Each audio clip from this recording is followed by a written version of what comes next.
하겠습니다. 춘전 비서실장 추가 기소될 수 있다는 뉴스가 짧게 한번 나왔었습니다. 이유는 화이트리스트 때문이다. 예, 사실 익숙치 않은 블랙리스트는 익숙한데 화이트리스트는 그렇게 익숙하지가 않습니다. 그렇다면 김기춘 전 비서실장을 추가 기소할 수도 있다고 하는 이 화이트리스트가 뭔지 이 사안을 직접 취재한 한겨레 21 김한 기자 투연을 모셨습니다. 안녕하십니까? 네, 안녕하세요. 전 전화로 하려고 했는데 직접 오셨네. 네. 오라 그러던데. 아니, 저는 굳이 얼굴을 보고 얘기할 생각까지는 없었는데. 반갑습니다. 잘 오셨고요. 예. 일단 화이트리스트가 뭔지, 왜 이게 추가 기소 사유까지 되는 건지, 네. 왜 이렇게 심각한 건지 좀 짧게 설명해 주십시오. 10분밖에 없거든요. 네, 그 블랙리스트는 이제 이른바 지원 배제 리스트잖아요. 화이트리스트는 그렇죠. 지원 동료 리스트 정도 될 겁니다. 블랙리스트는 이 사람한테 돈 주지 말라는 네. 거고, 그러니까 자격이 돼도 안 주는 거고, 네, 그렇죠. 화이트리스트는 자격이 안 돼도 돈을 주라고 하는 거. 그렇죠. 예. 단순화시키면 그런 네, 겁니다. 단순화시키면 그렇고, 이게 공적 자금, 그러니까 기금이라든지 공적 자금을 지원할 때는 정부 부처를 통해서 뭐 리스트를 만들어서 블랙리스트처럼 얘네들은 돈을 줘라 이렇게 하면 되는 거고, 민간 단체, 그러니까 그거보다 훨씬 더 은밀한 지원을 할 때는 정경련이나 이런 기관을 통해서 어디에 돈을 좀 집행해라. 뭐 이렇게 이제 지금 청와대가 움직였다 이렇게 검찰은 보고 있습니다. 그러니까 집회 현장에서 보수단체를 동원할 때 네. 그런 돈들은 우리가 익히 여러 차례 보도를 통해 들었는데, 이건 그게 아니라 이제 문화예술 분야에서 네. 이 사람들이 만드는 영화 혹은 이 주제로 만드는 영화는 보수 성향의 영화 혹은 뭐 그쪽이 좋아할 만한 영화니까 어떤 요건을 충분히 갖추지 못해도 돈을 지원한다. 국가의 돈을 그쪽에 자원을 쓴다. 뭐 이렇게. 네, 특히 영화 분야에서 두드러졌는데요. 영화 분야가 이제 투자 규모가 크고 산업적으로 파장도 크고 문화적으로 이제 그것도 크다 보니까 박근혜 정부가 이제 문화예술계의 자편향을 바로잡는다 이런 기조와 취지 속에서 뭐 김영환 업무수첩이나 이런 데 보면 굉장히 그런 얘기들이 많이 나오지 않습니까? 그렇죠. 그리고 김기춘 비서실장이 직접 구속 사유이기도 했는데 그 다이어리에 보면 화이트리스트라는 용어는 등장하지 않지만 네, 그렇죠. 지원하라고 하는 얘기가 지원이 나오죠. 나오죠. 네. 그래서 그 부분에서 실제 영화들이 이른바 우리가 이제 국뽕 영화라고 불렀던 국뽕이요. 네, 국뽕 국가주의의 일단 뭐라고 표현하는 게 적절할지 모르겠지만 그러니까 소위 이제 애국심을 고취하고 막 우리나라가 이제 소위 박정희 대통령 시절부터 해서 이렇게 크게 잘 살게 됐다는 내용을 그렇죠. 기반으로 하는. 네, 그래서 뭐 그런 영화들이 제작이 쭉 줄줄이 되는 과정에서 모태펀드라고 하는 영화계에서 굉장히 중요한 그 투자 그 지원 기구가 있습니다. 그래서 영화의 시나리오라든지 이 영화의 스태프들의 역량을 판단을 해서 이 영화가 얼마나 흥행이 될 것이다라고 이제 예측을 해서 제작 지원금을 주는 거. 좋은 거잖아요. 네, 좋은 거죠. 그래서 한국 영화 활성화에 굉장히 기여를 했는데 이 박근혜 정부 들어와서 이 모태펀드에 낙하산을 꽂는 방식으로 해서 영화 제작 지원을 좌지우지하게 됩니다. 그래서 원래 모태펀드는 국가적으로 그러니까 문화예술 분야를 지원하고 진흥하기 위해서 만들어진 거대한 기금인데. 그렇죠. 예. 근데 그 기금의 특정 인사, 박근혜 정부 시절의 특정 인사를 낙하산하여 그 분을 통해서 그 사람을 통해서 그러면 충분한 자격 요건이 안 됐는데도 지원하는 영화 그렇죠. 같은 사례들이 구체적으로 있습니까? 대표적으로 지금 제작 중인 사선에서라는 영화가 있는데요. 사선에서요? 네. 뭐 어떤 요건을 못 갖췄는데 얼마나 지원을 받는 거예요? 이 영화는 전체 제작비가 45억 정도로 영진이에서 파악을 하고 있는데 그 중에 43억 원을 정부 지원금으로 충당을 했습니다. 그게 얼마나 이례적인가요? 이거는 충무로에서는 전무후무한 일입니다. 후문은 알 수가 없어요. 후문은 뭐 알 수는 없는데. 전무까지만 하죠. 모태펀드도 없을 거라고 얘기를 하니까 모태펀드 관계자들도 이게 왜 그러냐면 모태펀드가 심사를 할 때 몇 가지 주요하게 보는 게 있는데 하나는 이 영화가 민간 투자를 얼마나 받아왔느냐. 그러니까 그 얘기는 민간에서 이미 경쟁력을 얼마나 인정받았느냐. 그렇죠. 최소한 영화 전체 제작비의 한 30% 정도는 이미 민간에서 투자를 받았느냐. 이거를 주요하게 보고. 말이 되네요. 네, 그다음에 이 영화의 제작자와 감독이 어떤 커리어를 갖고 있느냐. 그래서 그것도 중요하죠. 네, 중요하죠. 이 부분 이제 두 가지가 제일 중요하고 그다음에 이 영화를 실제로 배급할 수 있느냐. 뭐 요거를 이제 중요하게 보는데 실제로 배급할 수 있다는 건 무슨 배급사를 사전에 지금 주요한 배급사들이 이제 몇 가지가 있으니까 그렇죠. 이런 부분들 주요 배급 라인을 탈 수 있느냐. 그걸 이제 주요하게 보는데 당연한 얘기네요. 그러니까 그렇죠. 민간에 투자를 받았다는 얘기는 민간에서 이미 경쟁력이 있다고 그렇죠. 시나리오 통과됐다는 얘기고 그리고 영화를 직접 찍을 감독의 경쟁이 굉장히 중요하니까 감독이 누구냐. 그리고 나서 다 잘 만들어도 백은망을 못하면 안 되니까 네. 백은망을 탈 수 있느냐? 네, 그렇죠. 상식적인 것 같은데. 네, 그 세 가지 중에 한 가지라도 충족이 안 되면 투자금을 회수할 수가 없으니까. 그렇죠. 영화가 실제 잘 안 되면. 근데 이 사선에서라는 영화는 일단 이 제작자와 감독이 모두 무릎 팔꿈치로 쿵쿵 치시면 안 됩니다. 제가 이미 무게로 이미 삐끄덕삐끄덕 하고 있거든요. 네, 그렇습니다. 알겠습니다. 이미 제작자와 감독이 모두 신인입니다. 그리고 민간 투자금 그 이전에 상업 영화를 한 적이 없어요? 네, 없습니다. 이런 경우는 모태펀드에서 아예 심사조차 안 한다 그래요. 그러니까 예를 들면 제작자도 신인이고 감독도 신인일 경우엔 제작자도 신인이고 네네. 제작자도 첫 영화, 감독도 첫 영화. 감독도 첫 영화. 네. 이런 경우에는 아예 관례적으로 서류에서 그냥 탈락시킨답니다. 왜냐하면 그 영화가 아니어도요. 다른 분야에도 마찬가지죠. 네, 그렇죠. 근데 그런 구조에서 그 다음에 민간 지원금이 전혀 없었습니다. 민간 투자금이 제로. 예. 제로. 돈이 하나도 없는데 네. 그냥 서류만 들고 온 거죠. 첫 제작자의 첫 감독한테 돈을 네. 전체 영화에 45억인데 43억을 쏟았어요? 그렇죠. 그래서 모태펀드를 통해서 35억을 받았고 그 다음에 영진이 직접 지원을 통해서 8억을 받았는데 2억은 어디서 난 거예요? 2억은 지금 밝혀지지 않았습니다. 지금 열심히 취재를 해봤는데 못 알아냈습니다. 근데 이게 그래서 어떻게 됐냐면 보증이 필요하지 않습니까? 민간 투자가 없는 영화니까. 그러니까 영진이가 가족영화 제작 지원 사업이라는 항목을 만들어서 이 영화한테 8억을 먼저 몰아줍니다. 그래서 뭐예요? 다시 얘기해주세요. 그러니까 영진이가 어떤 의미죠? 2015년도에 네. 가족영화 제작 지원 사업이라는 지원 항목을 예산 편성 과정에서 중간에 끼워 넣습니다. 가족영화요? 네, 가족영화라는 개념 자체가 주제가 가족을 다룬다는 그렇죠. 영화예요? 네, 그렇죠. 그래서 명분은 헐리우드에는 가족영화가 많은데 충무로는 가족영화가 없으니 가족영화를 제작 지원하겠다 이런 건데. 가족이 주제인 영화는 지원한다고요? 네, 그렇죠. 그러니까 그 전체 영화 연령과 전체 관람가 영화들. 가족영화라는 걸로 지원받은 영화 또 있습니까? 3편이 있는데 다 제작 중이긴 합니다. 근데 이 중에 한 편이 이제 이 영화입니다. 첫 번째. 그런데 그 항목의 혜택을 나중에 받은 거네요? 네, 그렇죠. 근데 문제가 뭐냐면 그게 영진이가 보통 이제 기관들이 4월 달에 예산을 올리지 않습니까? 정부 이제 문체부나 기재부의 승인을 받기 위해서. 네. 이때 영진이가 짰던 항목에는 없었습니다. 그 가족영화 제작 지원 사업이. 그러니까 영진이 발이 아니라는 거죠. 이 예산 자체가. 위에서 떨어진 예산이라는 거죠. 그래서 그게 문체부가 꽂아넣는지 기재부가 꽂아넣는지 모르지만 영진이가 예산안을 제출한 시점 이후에 정부 부처 어딘가서 그 예산을 야 니네 50억 편성해 이렇게 꽂은 거죠. 그래서 처음에는 그거보다 더 많았대요. 표현이 참 저렴하네요. 네. 꽂았다. 예산 보통 꽂았다는 표현 많이 쓰니까. 네. 그래서 편성했다고 해주시죠. 편성했습니다. 그래서 처음에는 더 많이 편성해라 이랬는데 영진이 내부에서도 좀 반발이 있었답니다. 이거 갑자기 이렇게 예산 편성을 많이 하면 말이 나온다. 이건 직접 지원 사업이기 때문에. 그래서 예산을 줄여서 결국 이제 50억 규모로 해서 이 영화가 최초로 수혜를 받아서 8억을 받고. 그럼 가족영화 지원 사업이요? 예, 지원 가족영화 제작 지원 사업. 그 사업에 혜택을 입어서 8억 원을 받았던 것은 왜 그렇게 급하게 편성했다고요? 모태펀드 추정키로는 모태펀드에서 민간 투자가 제로인 상태에서 모태펀드를 받기가 좀 그러니까. 그게 맨 처음부터 아무것도 없는데 모태펀드가 들어갈 수가 없으니. 없으니. 뭐라도 하나 받아놔라고 했는데 받을 항목이 없으니까 가족영화라는 카테고리를 만들어서. 그렇죠. 편성을 한 다음에 8억을 꽂아놓고. 자, 이제 8억 들어갔으니까 나머지 35억 들어간다 하고 들어갔다는 그렇죠. 거죠. 그 순서는 이제 그렇게 되고요. 그래서 너무 친절하네. 완전 그러니까 그래서 이제 아까 전문무 너무 다정해요.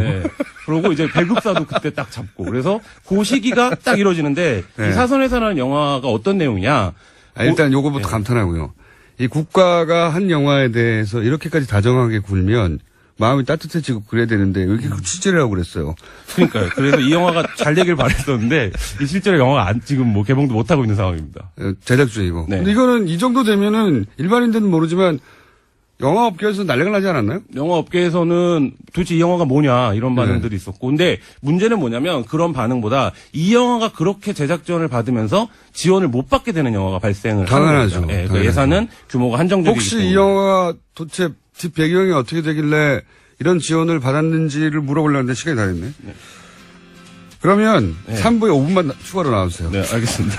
거기까지 물어보고 끝내게. 한겨레 20일 김한 기자입니다. 2부에 이어서 한겨레 20일 김한 기자와 함께 김기춘 전 비서실장을 추가 기소하게 될지도 모른다는 화이트리스트가 뭔지 좀 알아보고 있는데요. 사선에서라고 하는 영화가 이례적으로 대략 45억의 영화 예산 중에 43억을 국가에서 투자를 받았다. 이런 것은 전무하다. 네, 그렇죠. 후무할지는 모르겠지만 후무하겠죠. 그러면 이 그래서 제가 이제 2부 마지막에 대단히 다정다감하게 국가가 네. 챙겨주었다, 이 영화를. 네.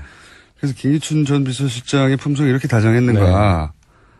까지 가려고 하다 말았는데, 내용이 어떤 내용이길래 이렇게. 이게 그 박근혜 정부가 다정할 수밖에 없는 주제를 다루고 있는데요. 그러니까 북한 인권 문제 전반을 다루는 영화입니다. 그러니까 이게 보수 단체들이 2012년부터 했던 이제 대대적인 캠페인 중에 하나가 통영의 딸 구하기 캠페인이 있었는데 아하.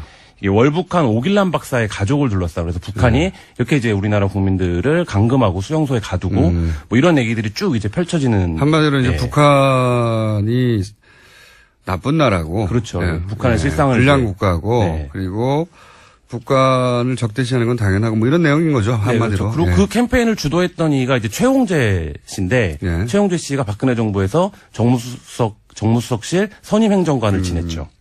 박근혜 정부가 좋아할 내용이었다. 네, 그렇죠. 그러면 이 영화가 실제 그런 펀드를 받아서 영화가 잘 만들어지면 또 그렇죠. 영화적으로도 훌륭한 영화가 완성되면 네. 뭐 영화 자체로는 좋은 거 아닙니까? 네. 영화 산업 자체로. 뭐 그런 주제를 다뤘다고 해서 모든 영화가 후지다 뭐 이렇게 얘기할 수는 예, 없으니까 그렇죠. 당연히 이제 어떻게 그런데요. 됐습니까? 저희가 촬영 스태프들 인터뷰도 하고 했었는데 네. 이 영화의 촬영에 참여했던 한 스태프는 해외 로케를 갔을 때 해외 로케를 가자마자 이틀 정도 지났을 때 이 영화가 하려고 목표로 하는 영화가 아닌가 보다 이런 느낌을 받았다는 왜요? 거예요. 그러니까 뭐 촬영을 하다가 자기가 볼 땐 좀 미진한데 그냥 접자. 그러니까 감독이나 이런 그 영화를 만드는 스태프들이 이 영화의 완성도에 아무런 열정과 성의가 없더라는 거예요. 그래서 이 영화가 이상하다라고 이제 이거는 그 영화에 어떻게 이 영화가 투자받았는지를 모르고 네. 그냥 스텝으로 참여했던 사람의 이야기입니까? 그렇죠. 그러니까 그 영화에 그 현장 스텝으로 결합했던 분의 말은 그래서 이 영화 그러니까 보통 이제 영화 촬영을 나가면 회차를 지키고 그렇죠. 감독이 하나라도 더 찍기 위해서 노력을 하잖아요. 그리고 이제 그 제작사하고 감독 사이에 있는 싸움이 벌어지죠. 제작사는 돈을 아끼려고 하고 그렇죠. 감독은 조금이라도 더 찍으려고 하고. 네, 근데 그런 부분들이 하나도 안 보였다는 거고, 그리고 이게 민간 투자를 받은 경우엔 그 민간 투자사가 그 영화에 실시간으로 오늘은 돈을 얼마큼 썼고, 뭐 이런 걸 이제 그렇죠. 모니터링 관리를 하죠. 합니다. 네. 근데 이 영화는 이제 PD가. 그런 네. 직원이 없기 때문에. 아, 그래요? 예. 그래서 돈을 모태펀드 쪽에 이제 저희가 취재 과정에서 저희 시내십이랑 같이 취재를 했었는데 확인을 해본 결과 모태펀드는 회수하는 돈이 아니에요? 그렇죠. 만약에 이 영화가 잘못됐다, 뭐 흥행에 엎어졌다. 그러니까 일단 개봉까지 가는 과정에서 어떤 문제가 발생하는 거는 뭐 일부 그 부분에 대한 책임을 물을 수도 있겠지만 실제 그런 예가 없었고 아직까지. 근데 흥행에 실패했다, 개봉했는데 뭐 배급을 못했다, 실패했다 이러면 뭐 투자한 거는 회수할 수 없는 거죠. 이 자금의 성격이. 네, 자금 성격이. 그러니까 실제 애초에 좋은 의미로 그러려고 만들어진 기금이니까. 그래서 이제 심사를 까다롭게 해야 되는데 그렇게 하지 않았던 거죠. 그래서 제작에 참여했던 스텝은 이거 영화 개봉하려고 하는 게 아니구만. 네, 이렇게 그렇죠. 이틀 만에 직감했다는 건 대충 만들었다는. 대충 만들고 이 영화가 개봉하려고 하는 어떤 퀄리티나 밀도 있게 촬영이 되지 않는다. 그러면 실제 지금 개봉이 잡혀 있지 않습니까? 개봉이 뭐 영화가 제작하다 보면 후반기 과정이 이제 길어지면 개봉이 이제 늦어질 수 있는데 이 영화 그렇죠. 원래 4월 개봉 예정이었는데 아직까지 개봉이 안 되고 있고 이 영화를 검색해 보면 아시겠지만 전혀 홍보가 안 되고 있어요. 그러니까 이 영화가 이 정도 규모의 제작비가 들어간 게 작은 영화가 아닌데 이 정도 영화의 제작비면 지금 이 영화가 어떻게 진행되고 있는 것들이 계속 언론 릴리스, 그러니까 보도가 돼야 되는데 그런 부분들에 대한 노력이 거의 안 돼 있고. 혹시 가편집본을 본 분들을 만나보신 적은 있습니까? 아, 그렇진 않습니다. 거기까지도 제가 취재할 때는 진행이 안 됐던 걸로 알고 있습니다. 4월 개봉인데요. 네네. 예. 비밀스럽네요. 다정하고 비밀스럽네요. 그러면 이런 방식 유사하게 지원을 받았던 영화가 또 있나요? 네, 또 있죠. 그래서 모태펀드의 평균 투자액이 한 5억에서 10억 정도 됩니다. 그러니까 모태펀드도 위험을 감수해야 되기 때문에 분산을 하거든요, 투자를. 네. 근데 이건 그 30억을 한 번에 받은 거죠. 넣었기 때문에 이제 이례적이기도 네, 하고. 하고 그다음에 이 영화 외에도 아까 제가 이제 국뽕이라고 표현을 했는데 국가주의를 고취하는 박근혜 정부에서 찬양받았던 영화들. 네. 예를 들어서 뭐 연평해전, 인천 상륙작전 뭐 이런 영화들이 모태펀드로부터 한 30억에서 40억 정도 투자를 받았는데 이 영화들이 3, 40억 투자를 받은 것도 굉장히 이례적인 겁니다. 그러니까 영화 제작사들이 5억, 10억 투자를 받기 위해서 엄청 오래 걸리고 까다로운 과정을 거치는데 이 영화들은 일사천리로 모태펀드에서 그 몇 개의 투자 펀드가 조합을 해서 30억, 40억씩 투자를 바로바로 해줬죠. 그렇군요. 물론 뭐 액수가 많다는 것만으로 의심할 수는 없는데, 그렇죠. 근데 이제 요건들이 사선에서와 유사하게 네. 정권이 좋아할 만한 내용이었고 그 내용이 그런 내용일 뿐만 아니라 액수도 이렇게 크니까 네, 그렇죠. 그런 의구심을 근데 그 중에서 사선에는, 이렇게 저렇게 해명이 불가능한 수준으로. 그렇죠. 다른 그러니까 연평해전이나 인천상륙작전은 민간 투자가 어쨌든 있었으니까 이 영화가 시장 가능성이 있다라고 판단을 했을 수 있는데 사선에서 같은 경우에는 그런 부분들이 전혀 없었기 때문에 앞에 두 영화보다도 훨씬 더 노골적이다 이렇게 말씀드릴 수 있을 것 같습니다. 그래서 대표적인 사례로 거론이 되는군요. 이게 도대체 언제 시작된 겁니까? 이렇게 다정하고 비밀스러운 관계가. 그러니까 블랙리스트, 화이트리스트 논란 자체의 출발점을 좀 주목할 필요가 있는데요. 출발점이 어디예요? 이 출발점이 두 건 다 국정원 보고서입니다. 그러니까 어머나, 그래요? 네. 안 다정한 것이 나왔네? 네, 그렇습니다. 그래서 이 문화예술계 관계자들은 이명박 정부 때부터 블랙리스트가 일부 있었다 이런 얘기들을 하고 있는데 증언으로 예. 그 두 건을 뒷받침하는 취재를 저희가 한 적이 있는데 저희가 블랙리스트와 화이트리스트의 출발이 어딜까를 보다 보니까 예상외로 이게 이제 그 김기춘 비서실장의 그 공소장에도 나오는 내용인데 국정원으로부터 보고서를 받습니다. 어떤 보고서를 봤습니까? 박근혜 정부 때는 예술이 정부 비판 인사에 대한 자금 지원 문제점 지적이란 제목의 국정원 보고서를 받고 김기춘 실장이 그 국정원 보고서를 토대로 집행해라 이렇게 이제 지시를 내리거든요. 그거 이제 김영환 업무수첩에 나오는 내용인데 그리고 이게 이명박 정부 때도 이 좌파 기억하시길지 모르겠지만 좌파 기관장들을 다 밀어내라 이런 지시가 있어서 유인촌 장관이 총대를 맨 적이 있었는데 네, 그랬죠. 그때도 국정원이 그 청와대에 과거 정부의 좌파 지원 내역과 산하기관 장악 시나리오 이런 제목의 보고서를 올립니다. 그러니까 이 이명박 정부, 박근혜 정부 때 시작된 블랙리스트, 화이트리스트 논란이 모두 국정원 보고서를 출발점으로 한다 이렇게 파악을 하고 있습니다. 안 다정한 기관에서 시작해가지고 다정스러운 방법으로 돈을 지원한 다음에 비밀스럽게 진척이 됐군요. 그리고 영화는 아직 안 나오고 이 얘기를 듣다 보니까 이제 이게 좀 직접 연결된 건지는 모르겠는데, 왜냐면, 그 영화를 진행했던 영화사가 있던 빌딩에. 네, 그렇죠. 지금 우리가 문제 삼는 사선에서.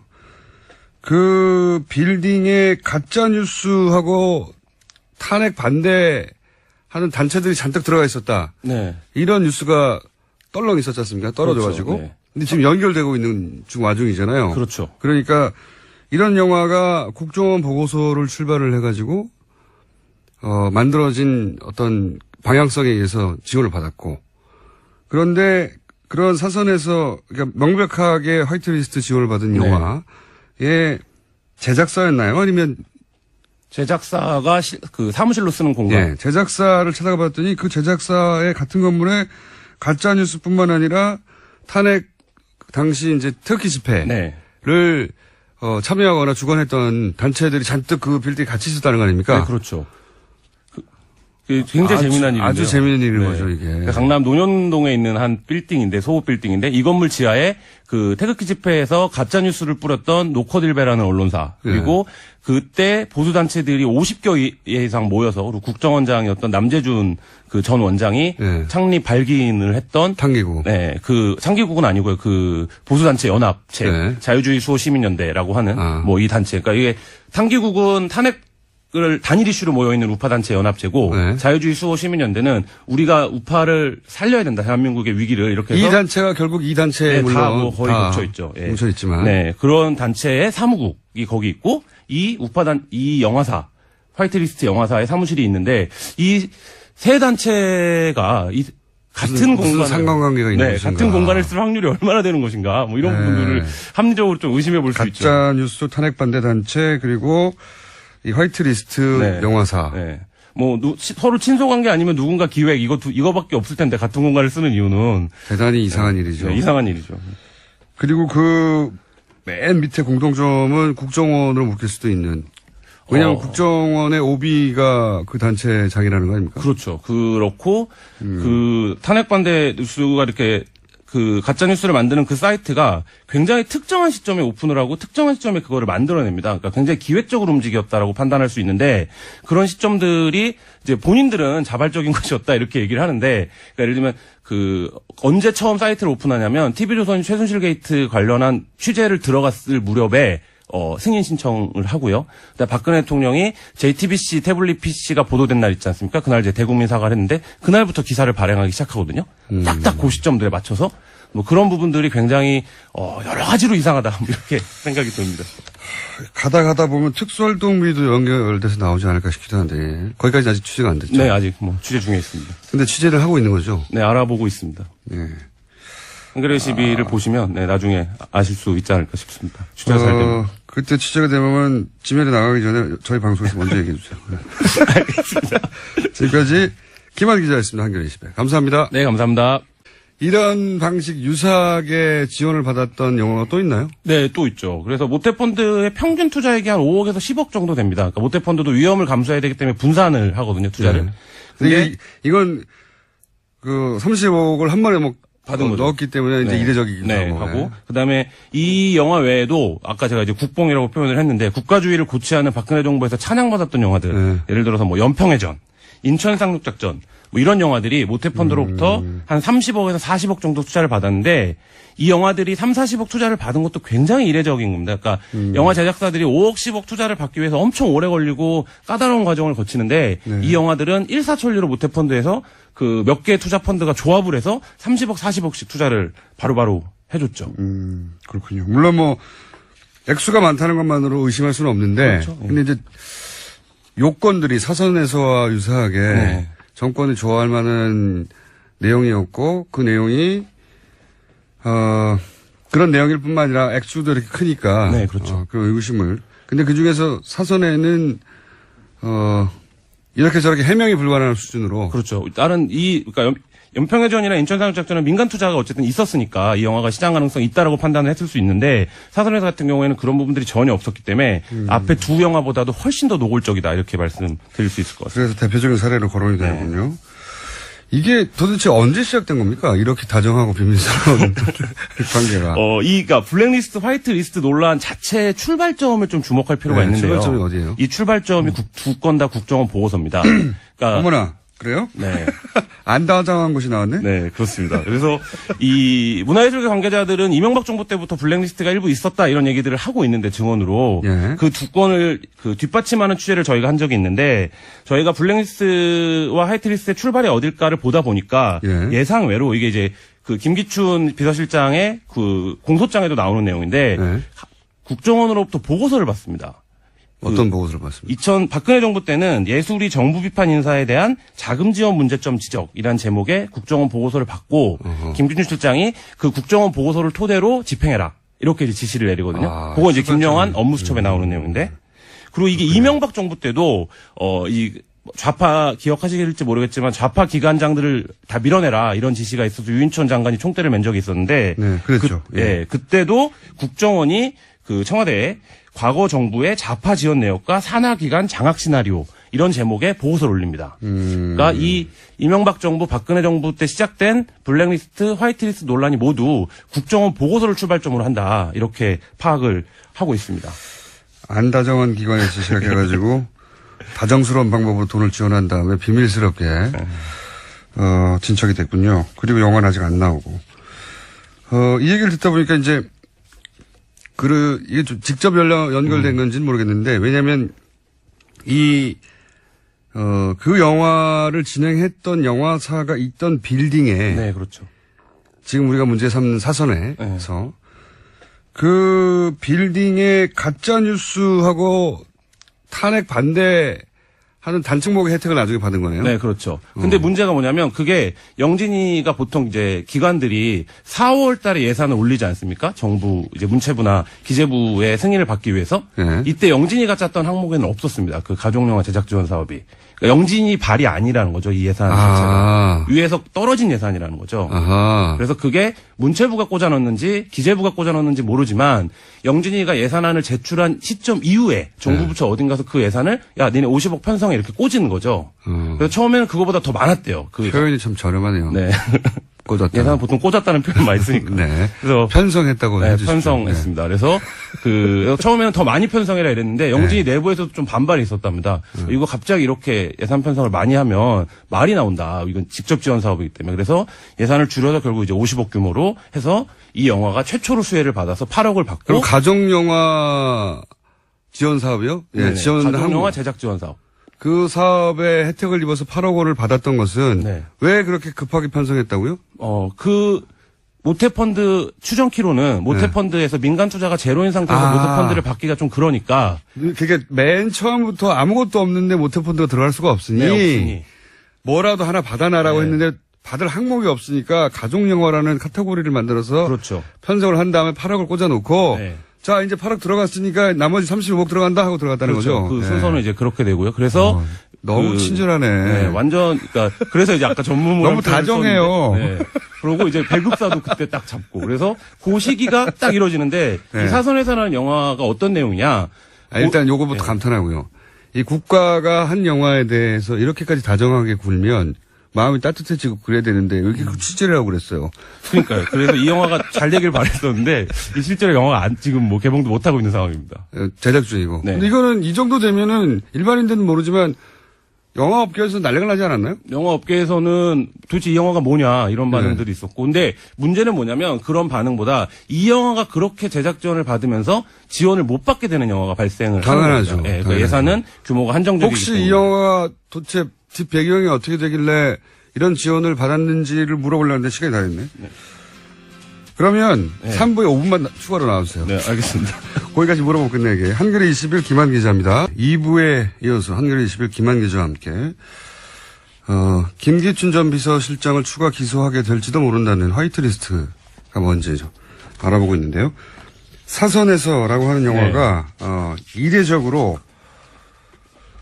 대략 45개 영화 예산 중에 43억을 국가에서 투자를 받았다. 네. 이런 것은 전무하다. 네, 그렇죠. 예. 후무할지는 모르겠지만 후무하겠죠. 예. 그러면 그래서 제가 이제 2부 마지막에 대단히 다정다감하게 국가가 챙겨주었다, 이 영화를. 네. 그래서 김기춘 전 비서실장의 품성이 이렇게 다정했는가. 까지 가려고 하다 말았는데 내용이 어떤 내용이길래 이렇게. 이게 박근혜 정부가 다정할 수밖에 없는 주제를 다루고 있는데요. 그러니까 북한 인권 문제 전반을 다루는 영화입니다. 그러니까 이게 보수단체들이 2012년부터 했던 이제 대대적인 캠페인 중에 하나가 통영의 딸 구하기 캠페인이 있었는데 이게 월북한 오길란 박사의 가족을 둘러싸 그래서 북한이 이렇게 이제 우리나라 국민들을 감금하고 수용소에 가두고 뭐 이런 얘기들이 쭉 이제 펼쳐지는. 한마디로 이제 북한이 나쁜 나라고. 그렇죠. 북한의 실상을. 불량 국가고. 그리고 북한을 적대시하는 건 당연하고 뭐 이런 내용인 거죠. 한마디로. 그렇죠. 그리고 그 캠페인을 주도했던 이가 이제 최홍재 씨인데 최홍재 씨가 박근혜 정부에서 정무수석실 선임행정관을 지냈죠. 박근혜 정부가 좋아할 내용이었다. 네, 그렇죠.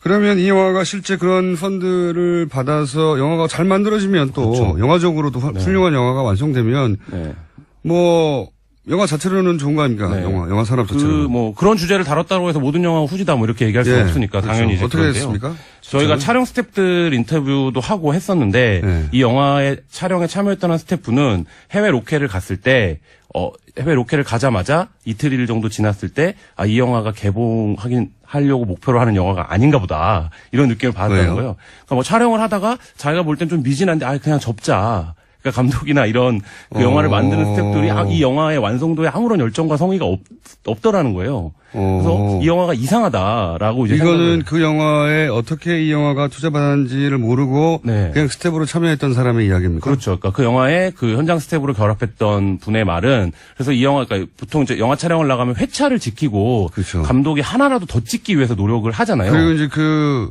제작사하고 감독 사이에 있는 싸움이 벌어지죠. 제작사는 돈을 아끼려고 하고 감독은 조금이라도 더 찍으려고 하고. 근데 그런 부분들이 하나도 안 보였다는 거고 그리고 이게 민간 투자를 받은 경우엔 그 민간 투자사가 그 영화의 실시간으로 오늘은 돈을 얼마큼 썼고 뭐 이런 걸 이제 모니터링 관리를 합니다. 근데 이 영화는 이제 그런 직원이 없기 때문에 그래요?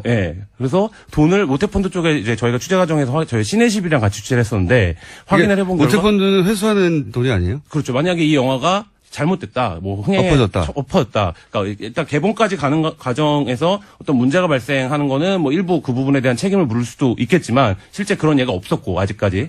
근데 흥행에 실패했다, 개봉했는데 뭐 배급을 못했다, 실패했다 이러면 뭐 투자한 거는 회수할 수 없는 거죠. 그것 자체가 자금의 성격이. 네, 자금 성격이.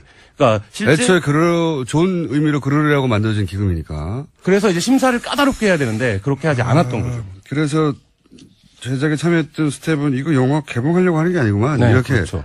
이틀 만에 직감했다는 건 대충 만들었다는. 대충 만들고 이 영화가 개봉하려고 하는 어떤 퀄리티나 밀도 있게 촬영이 되지 않는다. 그러면 실제 지금 개봉이 잡혀 있지 않습니까? 개봉이 뭐 영화가 제작하다 보면 후반기 과정이 이제 길어지면 개봉이 이제 늦어질 수 있는데 이 영화 원래 4월 개봉 예정이었는데 아직까지 개봉이 안 되고 있고 이 영화를 검색해 보면 아시겠지만 전혀 홍보가 안 되고 있어요. 그러니까 이 영화가 이 정도 규모의 제작비가 들어간 게 작은 영화가 아닌데 이 정도 영화의 제작비면 지금 이 영화가 어떻게 진행되고 있는 것들이 계속 언론 릴리스, 그러니까 보도가 돼야 되는데 그런 부분들에 대한 노력이 거의 안 돼 있고. 혹시 가편집본을 본 분들을 만나보신 적은 있습니까? 아, 그렇진 않습니다. 거기까지도 제가 취재할 때는 진행이 안 됐던 걸로 알고 있습니다.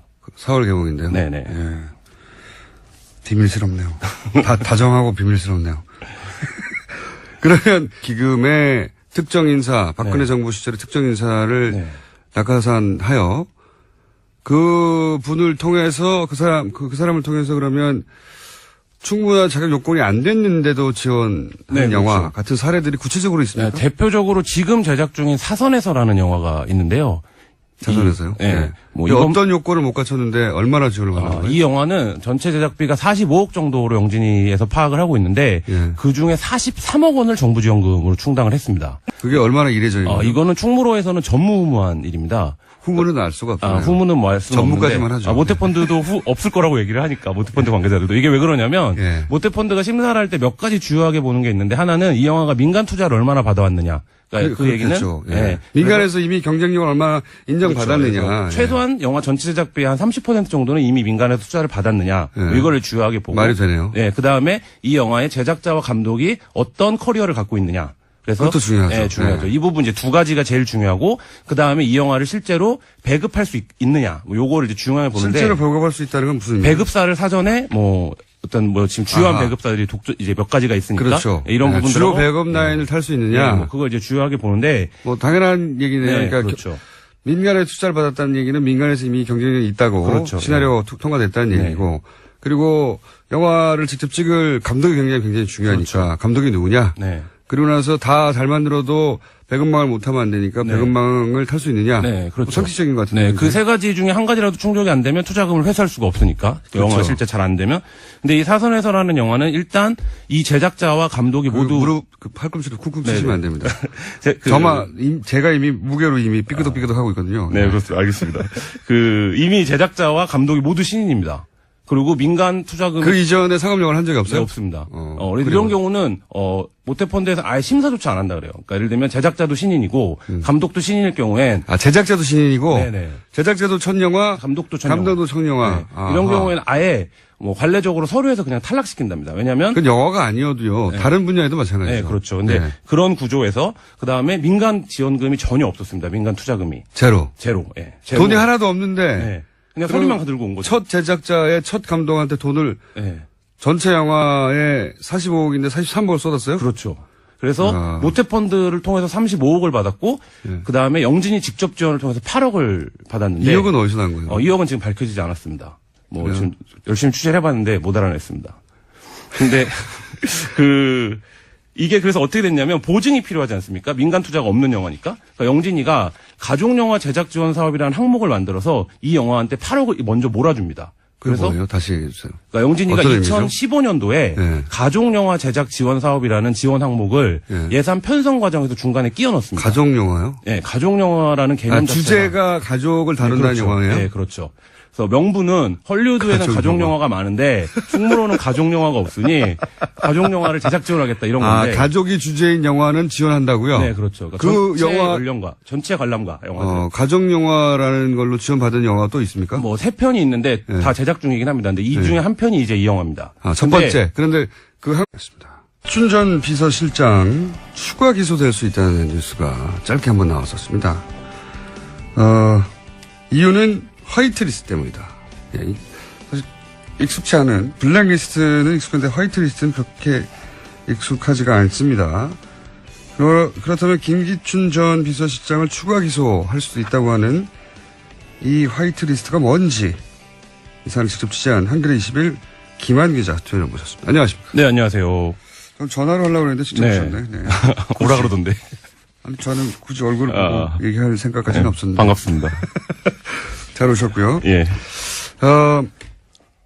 일단 화이트리스트가 뭔지, 왜 이게 추가 기소 사유까지 되는 건지, 네. 왜 이렇게 심각한 건지 좀 짧게 설명해 주십시오. 10분밖에 없거든요. 네, 그 블랙리스트는 이제 이른바 지원 배제 리스트잖아요. 화이트리스트는 그렇죠. 지원 동료 리스트 정도 될 겁니다. 아하.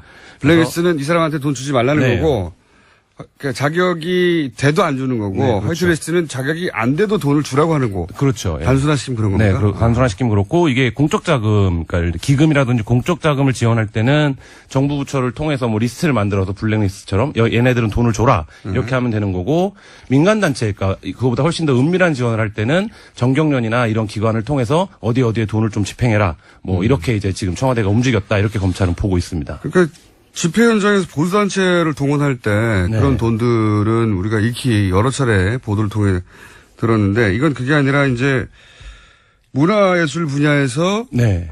이 사람들이 만드는 영화 혹은 이 주제로 만드는 영화는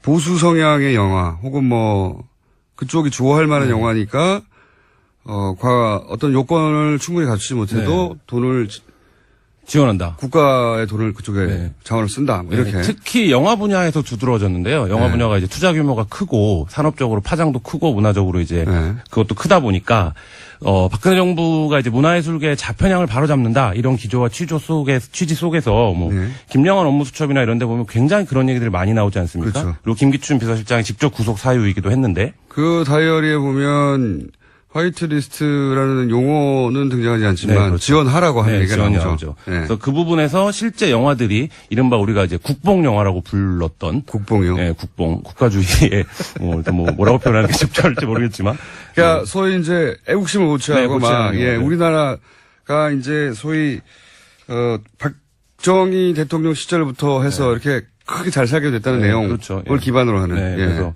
뭐 그런 영화들이 제작이 쭉 줄줄이 되는 과정에서 모태펀드라고 하는 영화계에서 굉장히 중요한 그 투자 그 지원 기구가 있습니다. 그래서 영화의 시나리오라든지 이 영화의 스태프들의 역량을 판단을 해서 이 영화가 얼마나 흥행이 될 것이다라고 이제 예측을 해서 제작 지원금을 주는 거. 좋은 거잖아요. 네, 좋은 거죠. 그래서 한국 영화 활성화에 굉장히 기여를 했는데 이 박근혜 정부 들어와서 이 모태펀드에 낙하산을 꽂는 방식으로 해서 영화 제작 지원을 좌지우지하게 됩니다. 그래서 원래 모태펀드는 국가적으로 그러니까 문화예술 분야를 지원하고 진흥하기 위해서 만들어진 거대한 기금인데. 그렇죠. 예.